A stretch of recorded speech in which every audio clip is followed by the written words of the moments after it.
노인은 바다를 휘 둘러보았다. 그러자 새삼스럽게 외로움이 밀려왔다. 노인은 검고 깊은 물속에 비친 신비로운 무지개 빛깔과 물속으로 뻗어내려간 낚싯줄, 잔잔한 바다에서 넘실거리는 신기한 모양의 파도를 바라보았다. 모역풍을 타고 구름이 모여들고 있었다.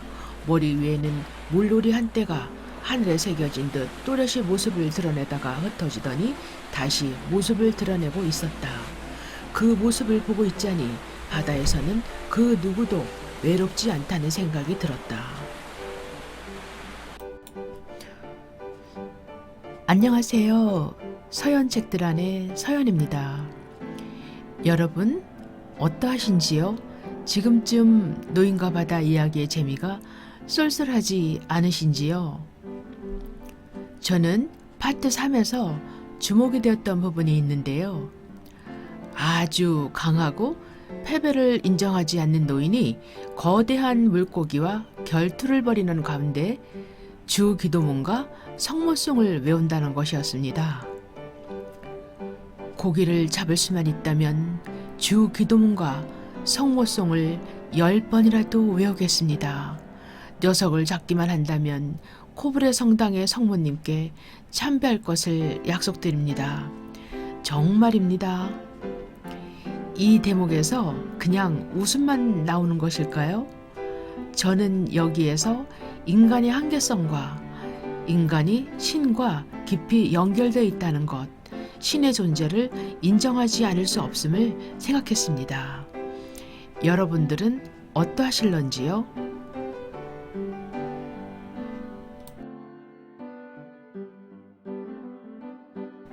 햇볕이 뜨거워졌다.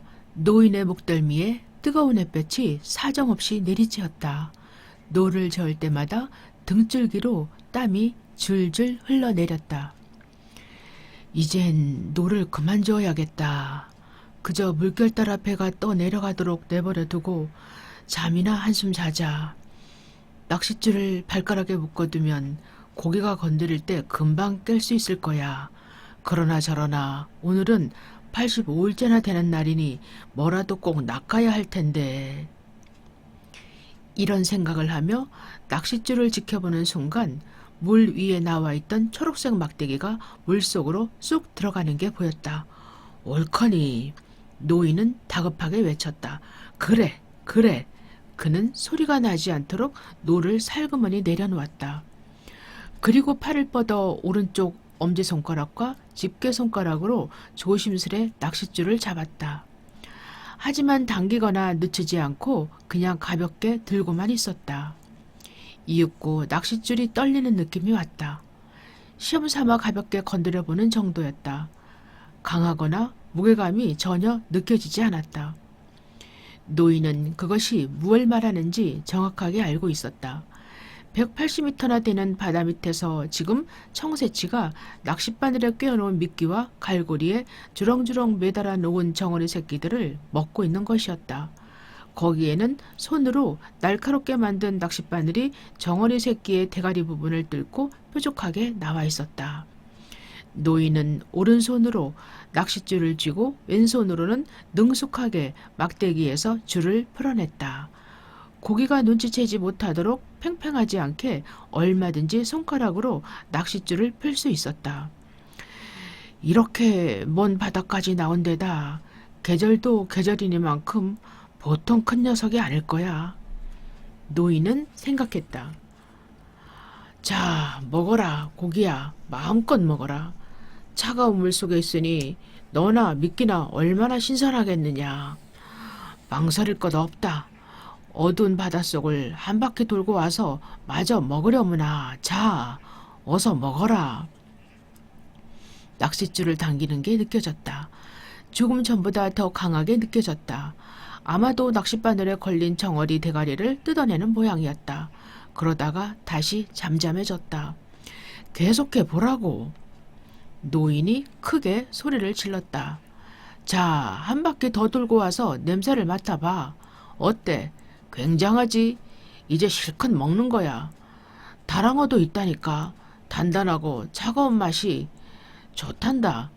체면 차리지 말고 어서 먹어라. 노인은 여전히 엄지손가락과 집게손가락으로 낚싯줄을 잡은 채 다른 낚싯줄도 눈여겨보며 기다렸다. 고기가 다른 낚싯줄에 있는 미끼를 건드릴지도 모르기 때문이었다. 다시 아까처럼 살짝 당기는 게 느껴졌다. 이제는 미끼를 물 거야. 노인은 애가 타는 듯 중얼거렸다. 하느님, 제발 미끼를 물게 해 주십시오. 그러나 고기는 미끼를 물지 않았다.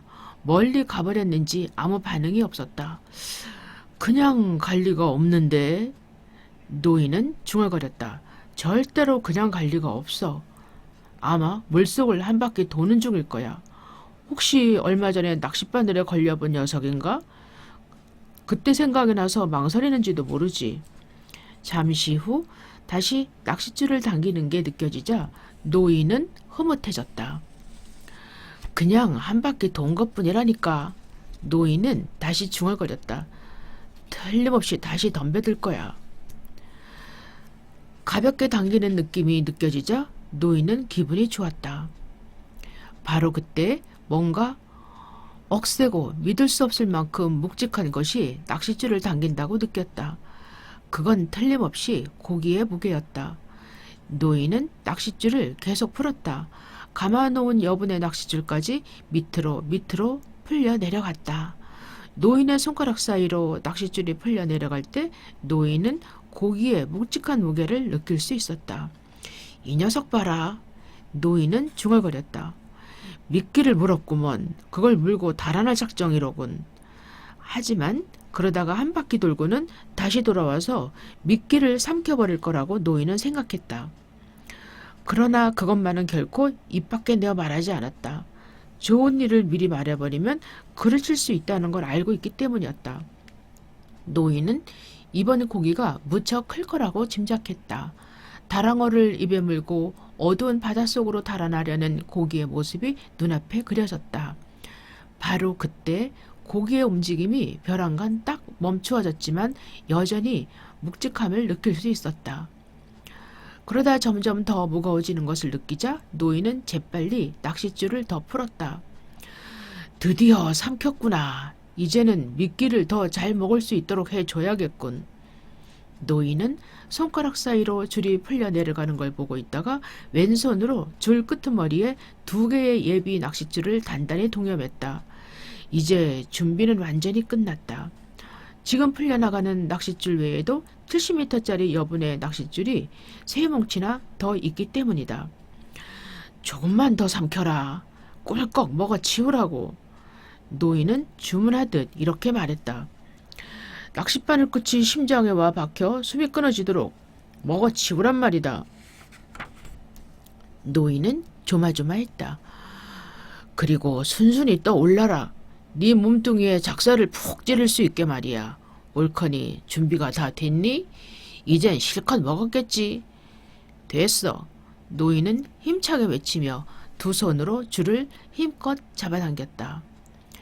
70cm가량 낚싯줄을 말아올린 다음 팔꿈치에 줄을 감고 온몸에 무게를 실어 2팔을 번갈아가며 뒤로 당기고 또 당겼다. 그러나 아무 소용이 없었다. 고기는 그냥 천천히 달아날 뿐이고 노인은 한치도 끌어올릴 수가 없었다. 낚싯줄은 아주 큰 고기를 잡기 위해 장만한 것이기 때문에 무척이나 튼튼했다. 이번에는 줄을 등에다 감고 왈칵 당겨보았다. 줄에서 물방울이 튀었다. 줄은 물속에서 쉴쉴 소리를 내기 시작했다. 노인은 그 자리에 버티고 앉아 줄이 끌어당길 때마다 몸을 뒤로 젖히며 있는 힘껏 줄을 담아당겼지만 배는 북서쪽으로 천천히 끌려갔다. 고기는 별다른 반응 없이 한결같은 속도로 헤엄쳐갔다. 노인과 고기는 잔잔한 바다 위를 천천히 나갔다. 다른 미끼는 아직 물속에 있었으나 어쩔 수 없었다. 그 애라도 옆에 있었으면 좋았을 것을. 노인은 소리내어 말했다. 이거 말뚝처럼 밧줄을 들들 말고 고기한테 끌려가는 느낌이군. 낚싯줄을 배에다 단단히 묶어볼까? 아니야. 그랬다간 고기란 놈이 줄을 끊고 달아날지도 모르지. 절대로 이 녀석을 놓쳐선 안 돼. 줄을 꽉 쥐고 있다가 녀석이 끌어당길 때 풀어줘야 해. 그래도 이 녀석이 밑으로 더 내려가지 않고 앞으로만 가는 게 천만다행이지. 노인은 고기에게 끌려가면서도 계속 생각했다. 하지만 만약 이 녀석이 더 밑으로 내려가면 어떻게 된다?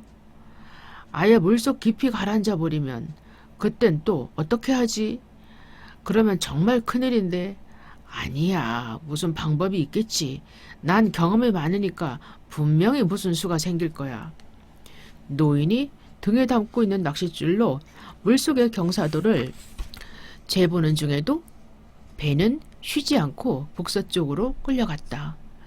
이제 이 녀석이 죽을 때가 됐는데 언제까지나 이렇게 버틸 수는 없을 테니 말이야. 그러나 4시간이 지난 후에도 고기는 계속 배를 끌고 바다 한복판으로 헤엄쳐가고 있었고 노인도 여전히 낚싯줄을 들어감은 채 꼼짝 않고 버티고 있었다. 저 녀석이 낚시에 걸린 게 정오쯤이었지. 노인은 중얼거렸다. 그런데 아직 어떤 녀석인지 보지도 못했구나. 노인은 고기가 낚시에 걸리기 전부터 밀짚 모자를 꼭 눌러 쓰고 있었기 때문에 이마가 조이고 아파왔다. 게다가 너무나 목이 말랐다.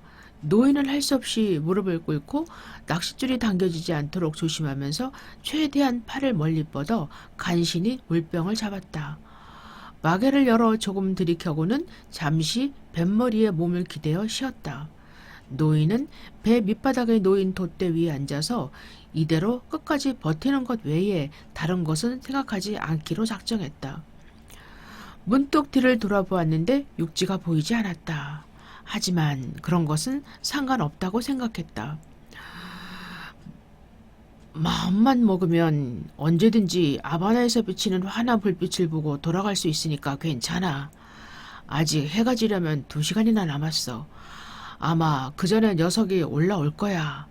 그때까지 올라오지 않으면 달에 뜰 때는 올라오겠지. 그것도 아니라면 내일 해가 뜰 때 같이 올라오든지. 노인은 계속 생각했다. 나는 아직 쥐도 안 나고 쥐치지도 않았어. 낚싯바늘이 입에 걸려있는 건 바로 저 녀석이고. 그런데 이렇게 끈질긴 녀석은 처음이야. 낚싯바늘을 철사줄 있는 데까지 꿀꺽 삼켜버린 게 틀림없어. 그 모습을 보면 좋으련만 내가 어떤 녀석과 겨루고 있는지 알기 위해서라도 꼭 한번 녀석을 보고 싶군 그래. 그날 밤 노인이 별을 보고 판단한 것에 따르면 고기는 밤새도록 한 방향으로만 나아갔다. 해가 지자 날씨가 점점 추워졌다. 노인의 등과 팔다리에서 흘러내리던 땀이 싸늘하게 식었다. 노인은 낮에 미끼통을 덮었던 부대를 햇볕에 널어 말려놓았다. 해가 지자 그 부대를 목에 둘러 등을 덮은 다음 끙끙대며 어깨에 걸쳐진 낚싯줄 밑으로 조심조심 밀어넣었다. 부대가 마치 쿠션처럼 낚싯줄을 받쳐주어 한결 나았다. 그리고 뱃머리를 향해 앞으로 몸을 기대앉아 보았다. 제법 편안했다. 사실은 약간 견딜만한 자세였지만 그래도 아까보다는 꽤 편안해졌다는 생각이 들었다. 나도 저 녀석을 어떻게 할 도리가 없지만 저 녀석도 나를 어쩌지 못하고 있는 게 분명해. 저 녀석이 지금처럼 계속 버틴다면 나도 달리 방법이 없어. 노인은 벌떡 일어나 뱃전 너머로 오줌을 누고 나서 별을 쳐다보며 항로를 가늠했다. 그의 어깨에서 물속으로 뻗어나간 낚싯줄이 마치 한 줄기 인광처럼 빛났다. 배의 속도는 전보다 좀 느려진 것 같았다. 아바나 쪽 하늘이 전보다 덜 밝은 것으로 보아 배는 조류를 따라 동쪽으로 나아가는 게 확실했다. 만약 아바나 항구의 불빛이 전혀 보이지 않는다면 그건 배가 더욱더 동쪽으로 가고 있다는 얘기지. 왜냐하면 이놈의 고기가 아까 자기가 잡은 방향대로 계속 갔다면 나는 아직 몇 시간은 더 아바나의 불빛을 볼 수 있었을 테니까. 노인은 계속 생각했다. 오늘 그랜드 리그 야구 경기는 어떻게 되었을까? 어릴 때 라디오로 중계방송을 듣는다면 정말 멋질 텐데. 그러나 노인은 곧 생각을 고쳐먹었다. 지금은 오직 한 가지만 생각해야지. 쓸데없는 생각을 하면 안 되고 말고. 그리고 나서 그는 다시 큰 소리로 말했다. 그 애가 함께 있다면 오죽이나 좋을까. 나를 도와주고 이런 근사한 구경도 함께 하고 말이야. 노인은 다시 곰곰이 생각에 잠겼다. 늙어서 혼자 지내는 건 별로 좋은 일이 아니야. 이제 어쩔 수 없긴 하지만 휴, 상하기 전에 다랑 하나 먹어치워야겠다. 아무리 먹기 싫더라도 아침나절에는 꼭 먹고 기운을 차려야 해. 노인은 자기 자신을 타일렀다. 밤새 돌고래 2마리가 배 근처에 나타나 물속에서 몸을 뒤척이며 물을 뿜어내는 소리가 들렸다. 노인은 순놈이 물 뿜는 소리와 암놈이 한숨 쉬듯 물 뿜는 소리를 똑똑히 분간할 수 있었다. 착한 녀석들. 같이 놀고 장난도 치고 부러울 정도로 서로 사랑한단 말이야. 날치와 마찬가지로 우리는 다 형제들이지. 그러다가 노인은 갑자기 자신의 낚시에 걸린 큰 고기가 불쌍해졌다. 이 녀석이야말로 정말 멋진 놈인데 말이야. 이렇게 힘세고 점잖게 행동하는 녀석을 본 적이 없어. 나이를 얼마나 먹었을까? 날뛰지 않는 걸 보면 영리한 녀석이 틀림없어. 사실 이 녀석이 날뛰기라도 하는 날엔 난 꼼짝없이 당하고 말겠지. 아마 전에도 여러 번 낚시에 걸려봐서 어떻게 대응해야 하는지 아는 녀석인 게 분명해. 하긴 상대가 나처럼 늙은이인데다가 혼자라는 걸 알 리가 없지. 어쨌든 굉장한 녀석이야. 더욱이 맛있는 녀석이라면 시장에 내다 팔 때 값을 많이 받을 수 있겠지. 녀석의 미끼를 먹는 걸로 봐선 분명 순놈 같았어. 배를 끌고 가는 것도 그렇고 힘겨루기를 할 때도 전혀 당황하지 않았거든. 무슨 계획이 있는 건지 아니면 나처럼 필사적인 상태인지 도무지 알 수가 없군. 노인은 언젠가 청새치 한 쌍 중 한 마리를 낚은 일을 떠올렸다. 청새치 수컷은 먹이를 발견하면 항상 암컷이 먼저 먹게 해주었다. 암컷이 먼저 미끼를 물고는 공포에 질려 사방으로 사납게 날뛰다가 결국 기진맥진하고 말았는데 수컷은 그동안 계속 암컷 곁에서 낚싯줄을 넘어 다니며 바다 위를 맴돌았다. 노인은 수컷이 너무 가까이부터 따라다녔기 때문에 혹시 아주 날카롭고 나처럼 휘어진 꼬리로 낚싯줄을 끊어버리는 건 아닌지 염려했다. 노인은 갈고리로 암컷을 찍어서 몽둥이로 후려 갈기고 사포처럼 우툴두툴하고 창날처럼 뾰족한 주둥이를 붙잡고 정수리를 두들겨 팼다. 암컷의 몸뚱이는 금세 붉어죽죽한 색깔로 변했다. 그러고는 소년의 도움을 받아 함께 배 위로 끌어올렸다.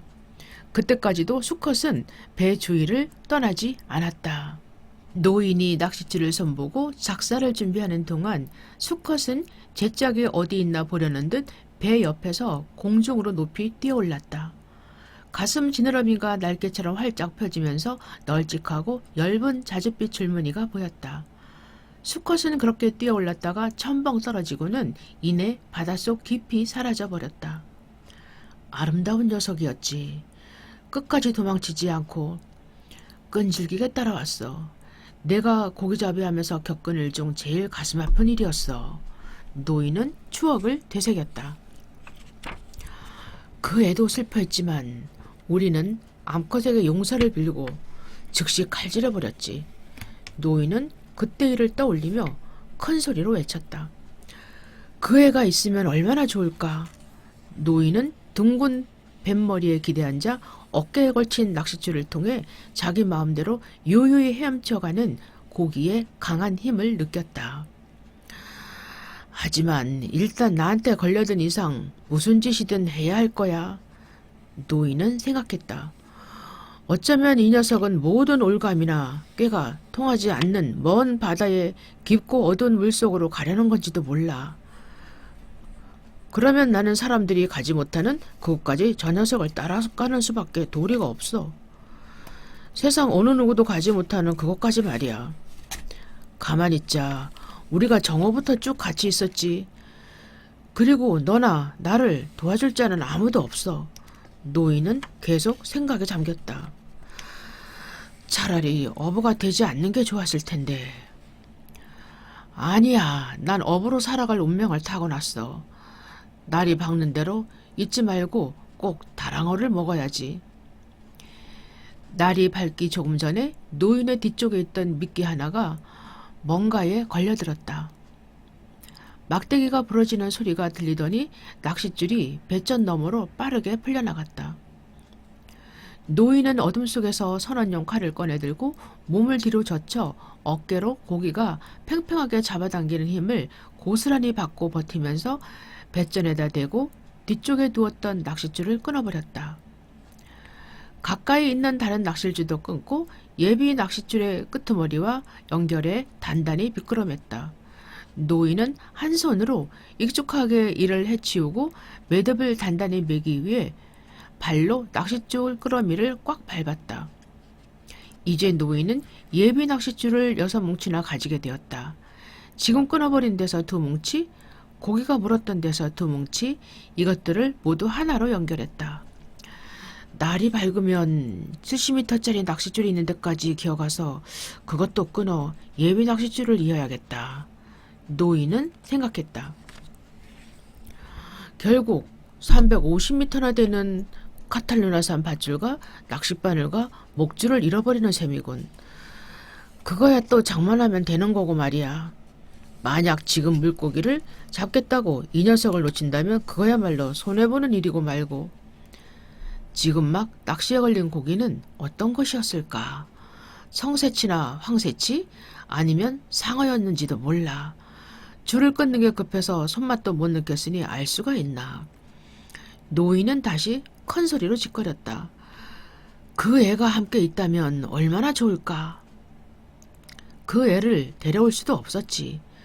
어쨌든 지금은 나 혼자니까 캄캄하든 말든 마지막 줄 있는 데까지 가서 그걸 끊어버리고 2뭉치의 예비 낚싯줄을 이어두는 게 좋겠어.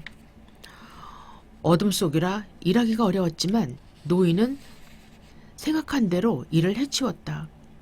한 번은 고기가 갑자기 줄을 확 잡아채서 앞으로 고꾸라지고 말았다. 그 바람에 눈밑이 찢어져 피가 얼굴을 타고 흘러내렸지만 다행히 턱까지 흘러내리기 전에 말라붙었다. 노인은 뱃머리 쪽으로 더듬거리며 기어가 뱃전에 기대어 쉬었다. 등에 걸친 부대를 추슬러 바로 걸치고 낚싯줄을 조심스럽게 움직여 다른 쪽 어깨에 옮겨 베었다. 어깨의 줄을 고정해 고기가 끄는 힘을 주의 깊게 가늠해보고는 한 손을 물속에 담가 배가 끌려가는 속도를 재보았다. 뭐 때문에 그렇게 요동을 쳤을까? 노인은 생각해보았다. 틀림없이 철사줄이 녀석의 산더미 같은 잔등을 찔렸을 테지.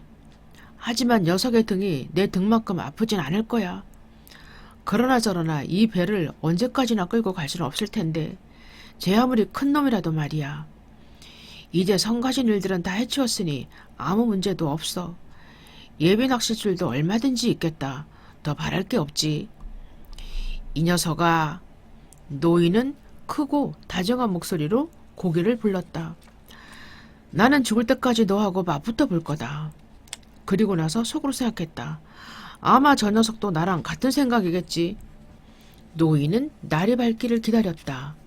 날이 새기 직전인 이럴 때가 가장 추웠다. 그는 몸을 따뜻하게 하려고 뱃전에다 몸을 딱 붙였다. 네 녀석이 버틸 수 있다면 나도 버틸 수 있다. 노인은 생각했다. 날이 밝아오자 낚싯줄이 물속으로 풀려 내려갔다. 배는 여전히 끌려가고 있었다. 수평선 너머에서 해가 떠오르기 시작했고 맨 처음 햇살이 노인의 오른쪽 어깨 위에 퍼졌다.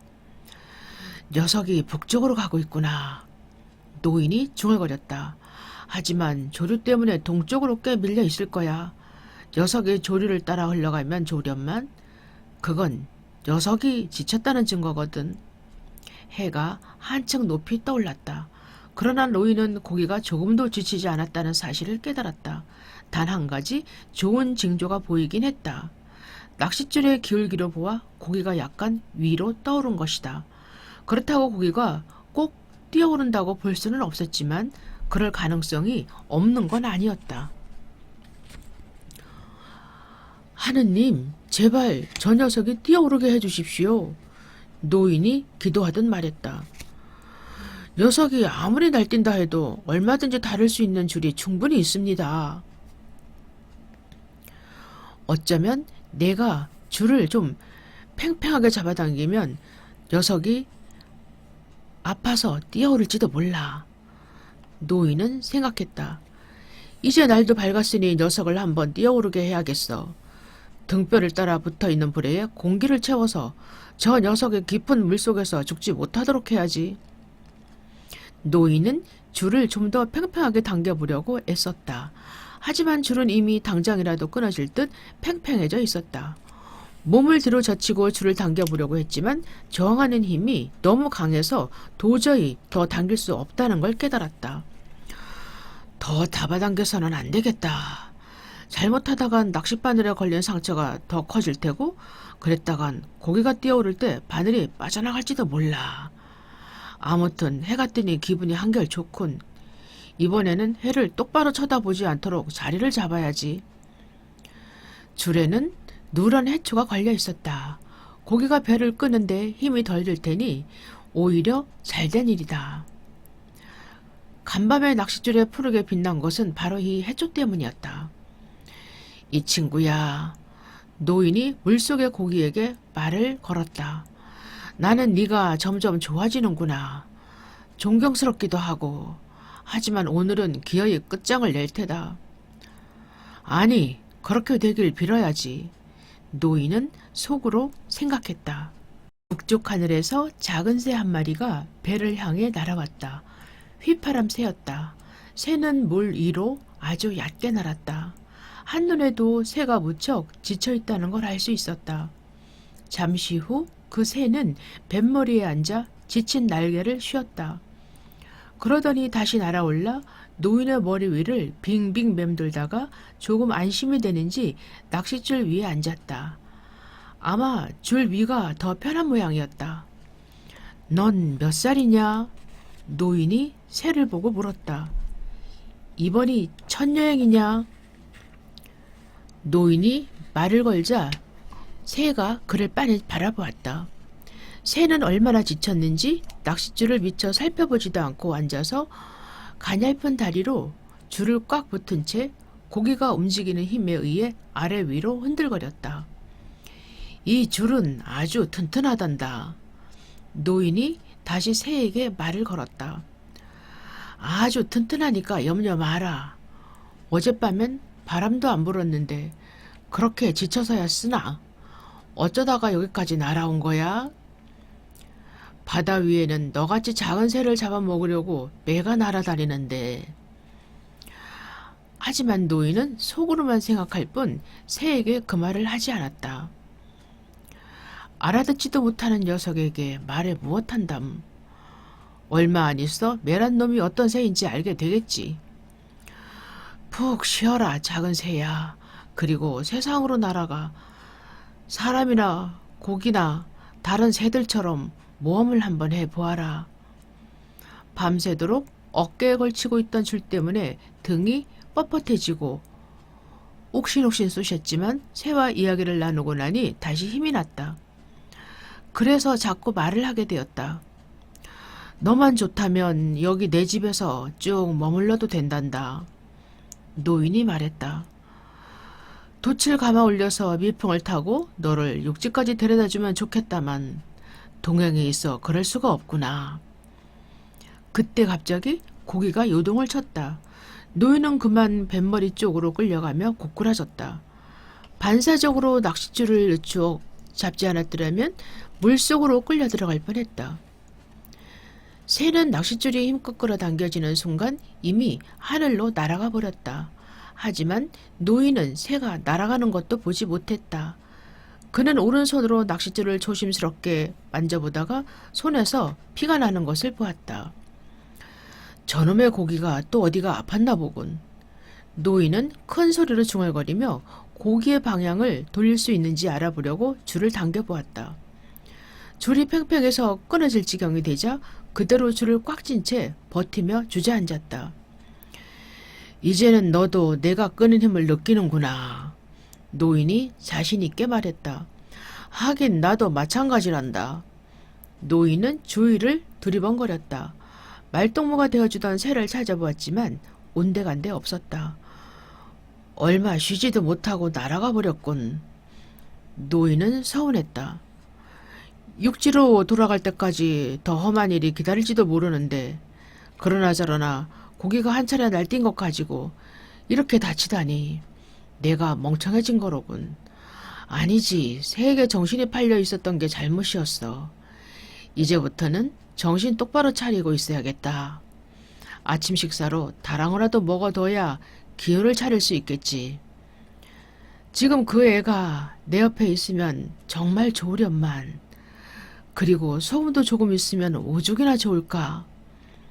노인은 큰 소리로 말하며 낚싯줄을 다시 오른쪽 어깨로 옮기고 조심스럽게 배 밑바닥에 무릎을 꿇은 채 바닷물에 손을 씻었다. 한참 동안 손을 바닷물에 담그고 피가 흘러가는 것을 지켜보았다. 그리고 배가 달리면서 생기는 물살의 힘을 가늠해 보았다. 네 녀석도 이제 꽤 느리겠구나. 노인은 바닷물에 손을 좀 더 담그고 싶었지만 아까처럼 고기가 언제 또 갑작스레 날뛸지 몰라 불안했다.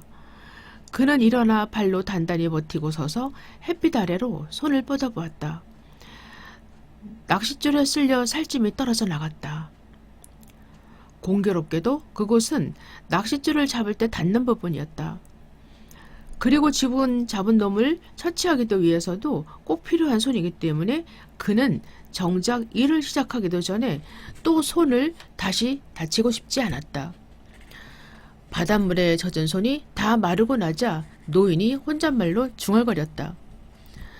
다랑어 새끼를 먹어야지. 갈고리로 끌어와서 여기서 먹는 게 편하겠다. 노인은 무릎을 꿇고 고물 밑에서 갈고리로 다랑어를 꺼내어 바닥에 널려있는 낚싯줄 꾸러미에 걸리지 않도록 조심하며 끌어당겼다. 낚싯줄을 왼쪽 어깨로 다시 고쳐매고 왼팔과 손에 감아진 다음 버티며 갈고리에서 다랑어를 떼어내었다. 그러고는 갈고리를 제자리에 도로 던져두었다. 노인은 한쪽 무릎으로 다랑어를 꽉 누르고 대가리 뒤쪽에다 수직으로 칼을 찔러 꼬리까지 쭉 갈랐다. 그 다음에 등뼈에 바싹 칼을 대고 배까지 쐐기 모양으로 살점을 도려냈다. 살점을 6조각으로 잘라서 뱃머리의 나무 판자 위에 널어 말리고 칼에 묻은 피는 바지에 문질러 닦았다. 그러고는 뼈다귀만 남은 다랑어 꽁지를 바다에 던져버렸다. 한 조각도 다 못 먹겠는걸. 노인은 중얼거리며 칼을 들어 고기 한 족을 반으로 나누었다. 바로 그때 낚싯줄이 세차게 끌려가면서 왼쪽 손에 쥐가 났다. 무거운 낚싯줄을 쥐고 있는 왼손이 뻣뻣하게 오그라들었다. 노인은 넌더리가 난다는 표정으로 그 손을 쳐다보았다. 이놈의 손. 꼴이 이게 뭐야. 쥐가 날 테면 날아지. 매발도처럼 오그라들든지 말든지. 그래봐야 아무 소용도 없단 말씀이야. 자, 잘해보자고. 노인은 어두운 물속으로 비스듬히 들어가 있는 낚싯줄을 바라보며 마음을 가다듬었다. 얼른 다랑어를 먹어야겠다. 그래야 힘이 나지. 사실 손이 잘못한 것도 아니야. 벌써 몇 시간을 고기와 싸웠으니 그럴만도 해. 그래도 난 끝까지 고기와 싸워볼 작정이야.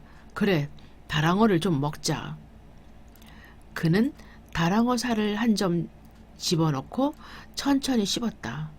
맛이 괜찮았다. 꼭꼭 씹어야지. 그래야 피가 되고 살이 되지. 라임이나 레몬 하다못해 소금이라도 조금 있으면 먹기가 더 좋을 텐데. 이제 좀 어떤가? 노인은 오그라든 왼손을 바라보며 말했다. 왼손은 꼭 죽어서 뻣뻣해진 것처럼 굳어 있었다. 널 위해 한 점 더 먹어주마. 노인은 베어내고 남은 조각을 마저 입에 넣었다. 조심스레 씹다가 껍질만 뱉어냈다. 이제 좀 어떤가, 왼손 친구? 내가 너무 빨리 물어보았나? 노인은 다랑어 살 한 점을 더 집어들었다. 이번에는 반으로 자르지 않고 통째로 집어넣었다. 살이 단단하고 피가 많은 고기로군. 노인은 만족해하며 생각했다. 돌고래 대신 이 녀석이 걸린 게 다행이야. 돌고래는 너무 단데 이 녀석은 달지 않으면서 쫀득쫀득하고 싱싱하거든. 역시 실제적인 것 외에는 모두 무의미할 뿐이지. 노인은 생각했다. 소금이 좀 있으면 좋을 텐데 남은 고기가 햇볕에 말라버리거나 썩을지도 몰라. 그 전에 다 먹어두는 게 좋을 거야. 물속의 고기가 점잖게 계속 버티고 있으니 나도 이 고기를 마저 먹고 만반의 준비를 갖추어야지. 이보게 왼손 친구, 조금만 참아보게나. 자넬 위해 이렇게 먹는 걸세. 물속에 있는 녀석도 물 먹여야 할 텐데. 노인은 낚싯줄에 걸려있는 고기가 생각났다. 그 녀석이 형제나 마찬가지긴 하지만 난 녀석을 꼭 죽여야 해. 그러려면 힘을 모아야 하고 말고.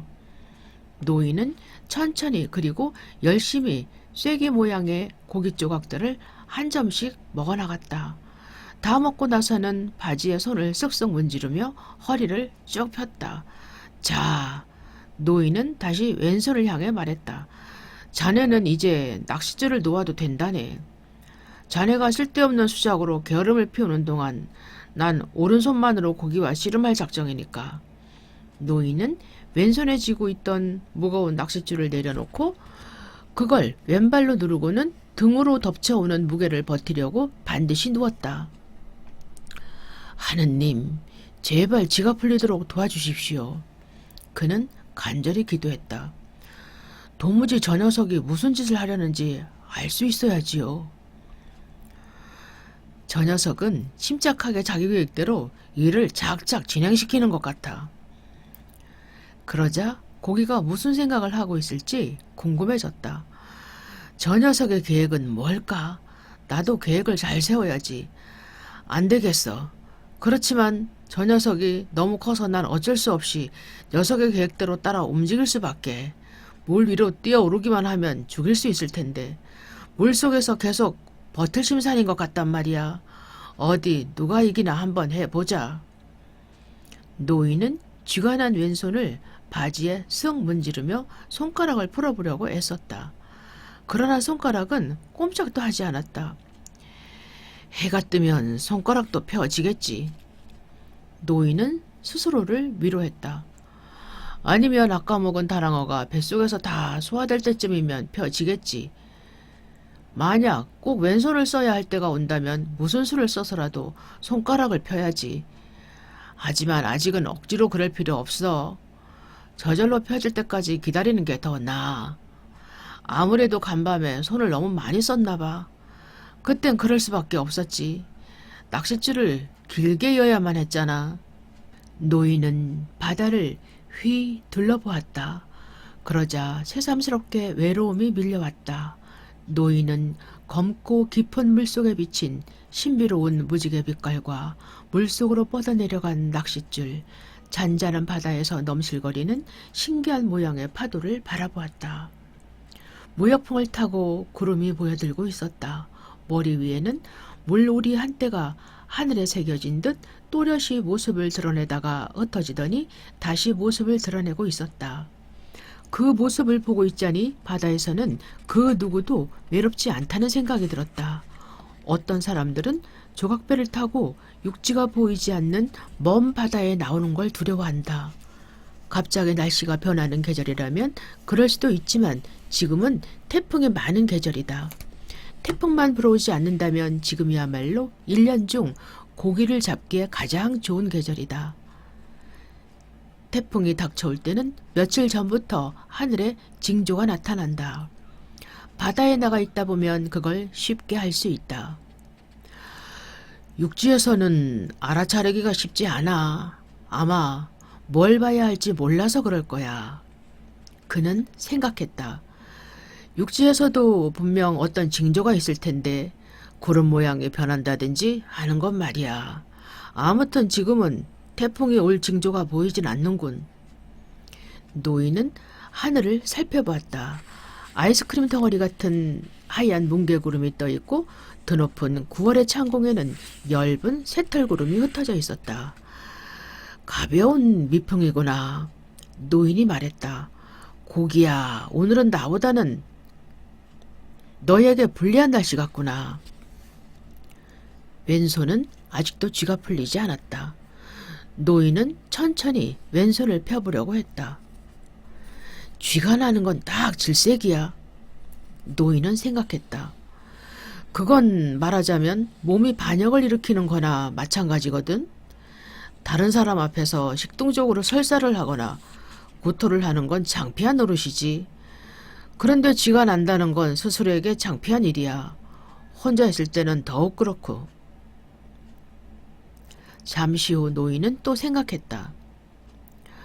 만일 그 애가 여기 있었다면 팔목부터 잘 주물러줘서 쥐가 난 걸 금방 풀어주었을 텐데. 그래도 조금 있으면 결국 풀어지기는 할 거야. 틀림없어. 바로 그때 오른손에 쥐고 있는 낚싯줄에서 뭔가 다른 낌새가 느껴졌다. 이내 물속으로 뻗은 낚싯줄의 기울기가 달라지는 게 보였다. 노인은 몸을 뒤로 젖히면서 낚싯줄을 잡아당기자 낚싯줄이 천천히 비스듬히 떠올랐다. 녀석이 드디어 떠오르는군. 노인이 말했다. 소나, 착한 왼손아, 제발 펴지려무나. 부탁이다. 낚싯줄은 계속해서 천천히 떠올랐다. 이윽고 배 앞쪽에서 바닷물 표면이 굽이치며 부풀어 오르더니 드디어 고기의 모습이 드러났다.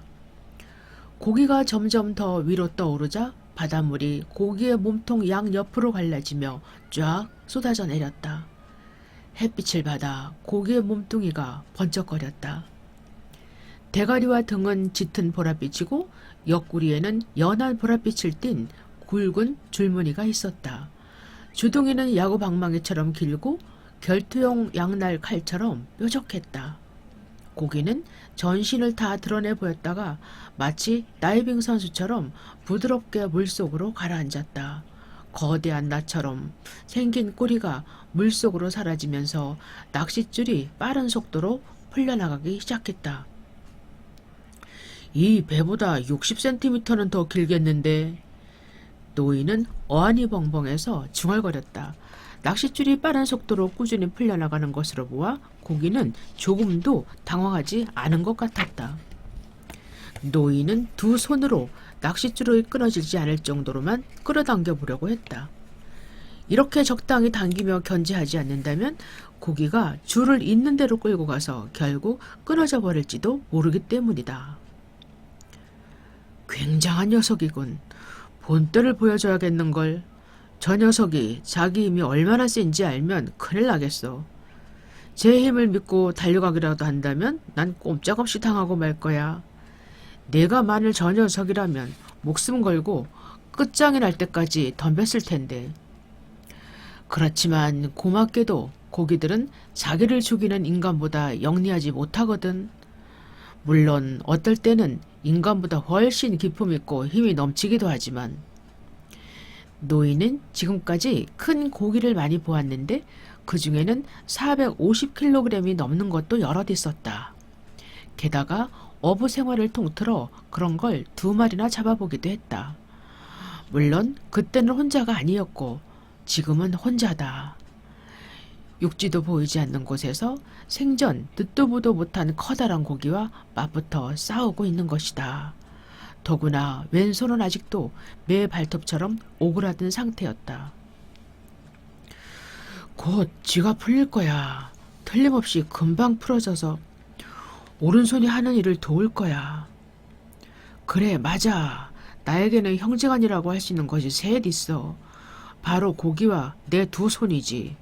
그러니까 쥐가 난 손은 언젠가 풀어질 거야. 쥐가 나는 건 정말 수치스러운 일이라니까. 고기는 다시 속도를 늦추어 좀 전의 속도로 나아가고 있었다. 고기가 아까는 왜 떠올랐을까? 노인은 곰곰 생각해 보았다. 마치 자기가 얼마나 크고 대단한 놈인지 보여주려는 것 같았어. 어쨌든 그 덕에 궁금증이 풀리긴 했어. 그렇다면 이번엔 내가 어떤 사람인지 보여줄 차례지.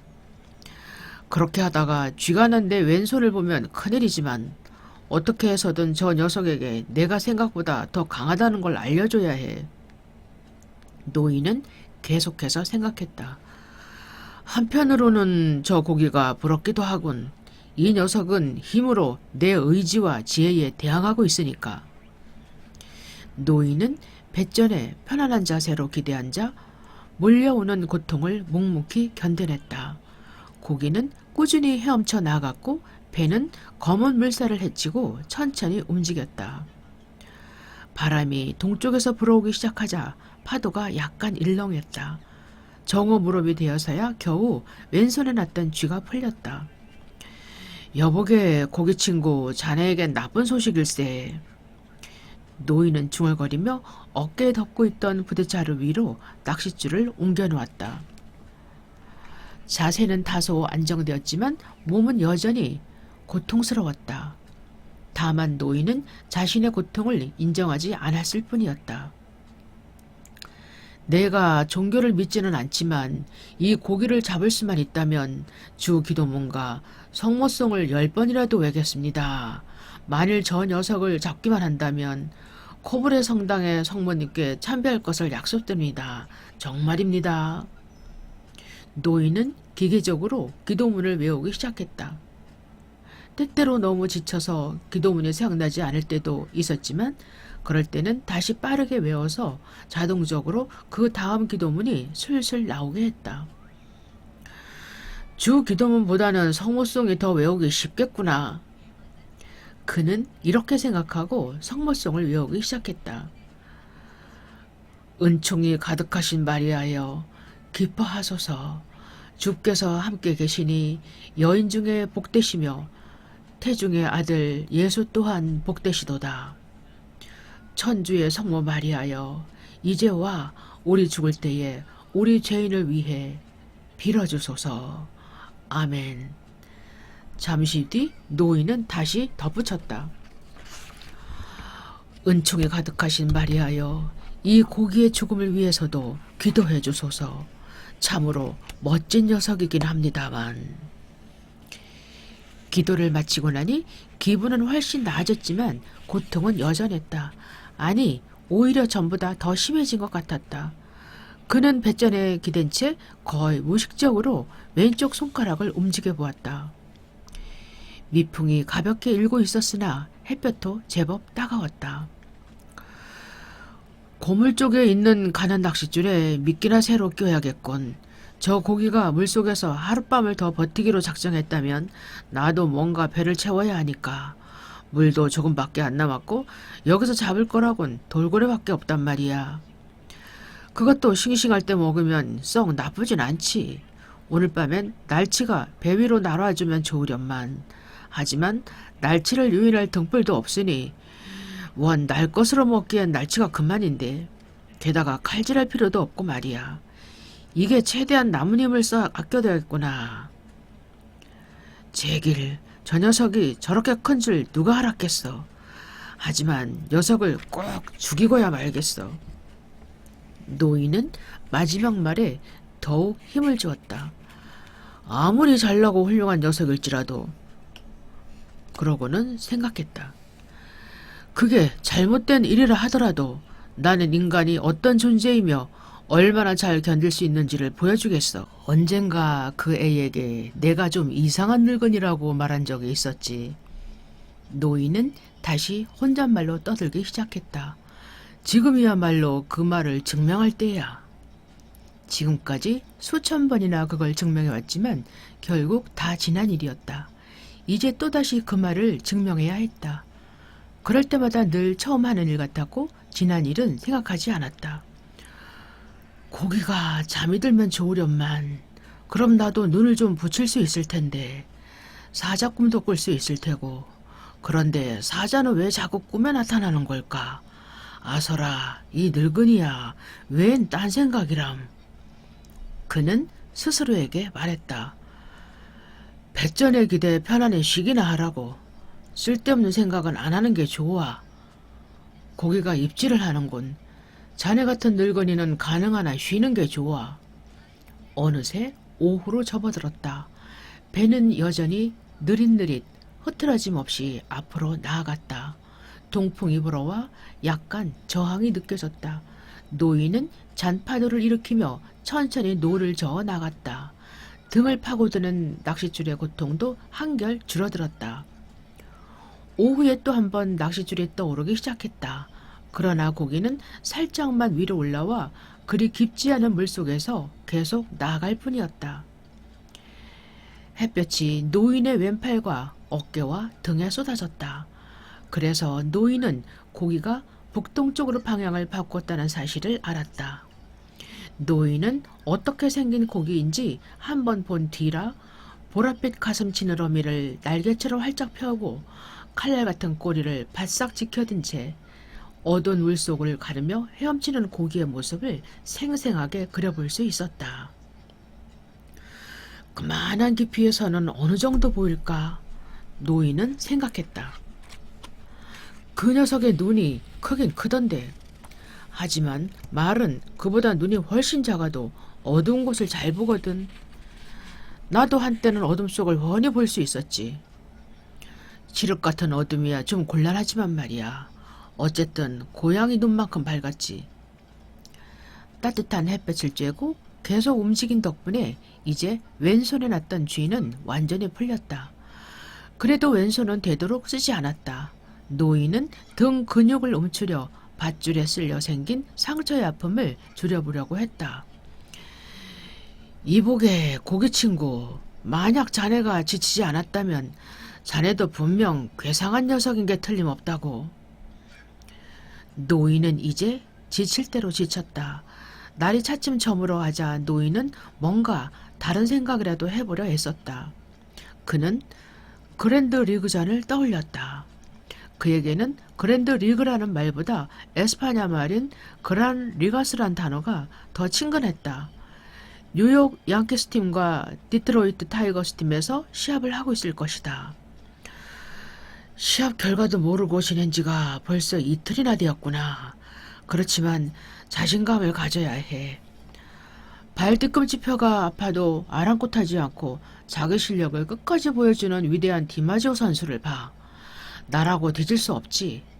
뼈가 아픈 것을 에스파냐 팔로 뭐라고 했더라? 그는 혼자 묻고 혼자 대답했다. 우나 에스페올라 대 후에소야. 뼈에 고장이 났다는 말이지. 난 아파본 적이 없어서 얼마나 아픈 건지 모르지만 아무리 아프다 한들 발톱으로 후벼파며 싸우는 싸움당만 할까? 그건 정말 견디기 힘든 아픔일 거야. 한쪽 눈이 뽑히거나 심지어 양쪽 눈알이 다 뽑혀나가도 계속해서 싸우는 짓은 절대 못하고 말고. 그러고 보면 인간은 이런 대단한 새나 맹수에 비하면 아무것도 아닌 존재야. 차라리 저 깊은 바닷속에 사는 거대한 물고기가 되고 싶다. 제발 상어나 나타나지 않기를. 노인이 외쳤다. 만약 상어가 나타난다면 오 주여, 저 녀석과 저를 불쌍히 여기소서. 노인은 다시 생각했다. 위대한 디마지오 선수도 나처럼 이렇게 오랫동안 고기와 겨룰 수 있을까? 아마 그럴 수 있겠지. 그는 젊고 강한 데다 아버지도 어부였다니까. 하지만 발 뒤꿈치뼈가 아프니 그 친구도 별 수 없을 거야. 그러나 노인은 큰 소리로 말했다. 내가 알 턱이 없지. 난 발 뒤꿈치뼈가 아파본 적이 없으니까.